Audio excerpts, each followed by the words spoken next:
OB coal block టెండర్లు ఎక్కడ జరిగినా ఈ దేశంలో, అది కోల్ ఇండియాలో గాని, వెస్టర్న్ కోల్ ఫీల్డ్స్ లో గాని, కాంగ్రెస్ ప్రభుత్వం రాకముందు సింగరేణిలో గాని, ఎనీ కోల్ బ్లాక్ టెండర్ -10 నుంచి -22% పోతుంది. -10 నుంచి -22% పోతున్నారు కాంట్రాక్టర్లు.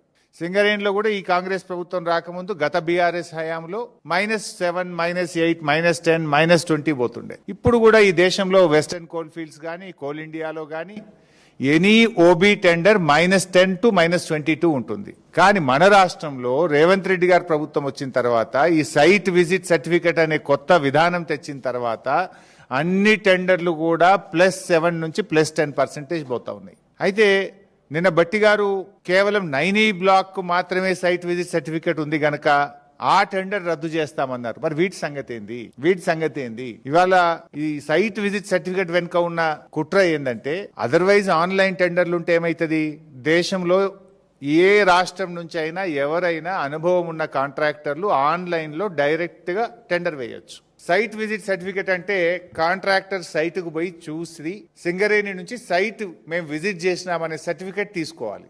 దాంతో ఏమైపోతుంది, ఏ కాంట్రాక్టర్ టెండర్ వేస్తున్నాడో ముందే వీళ్ళకి తెలిసిపోయి వాళ్ళను భయభ్రాంతులకు గురి చేసి వాళ్ళను నయాన్నో భయాన్నో ఒప్పించో మెప్పించో బెదిరించో వాళ్ళను టెండర్ వేయకుండా చేయడం, టెండర్ వేస్తే వీళ్ళకి అనుకూలంగా టెండర్ వేసే విధానం. అంటే సైట్ విజిట్ సర్టిఫికెట్ ద్వారా ఎవరు టెండర్లు వేస్తున్నారో ముందుగానే తెలిసే ఒక గ్యాంగ్ రేవంత్ రెడ్డి ప్రభుత్వం తరఫున ఒక ఏజెంట్ను పెట్టినారు.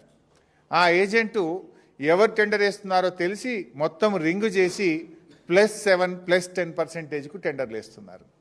గతంలో సైట్ విజిట్ సర్టిఫికెట్ లేనప్పుడు ఏమైతుండే, ఈ దేశంలో ఎవరైనా ఎక్కడి నుంచి అయినా డైరెక్ట్గా టెండర్ వేసే అవకాశం ఉండేది.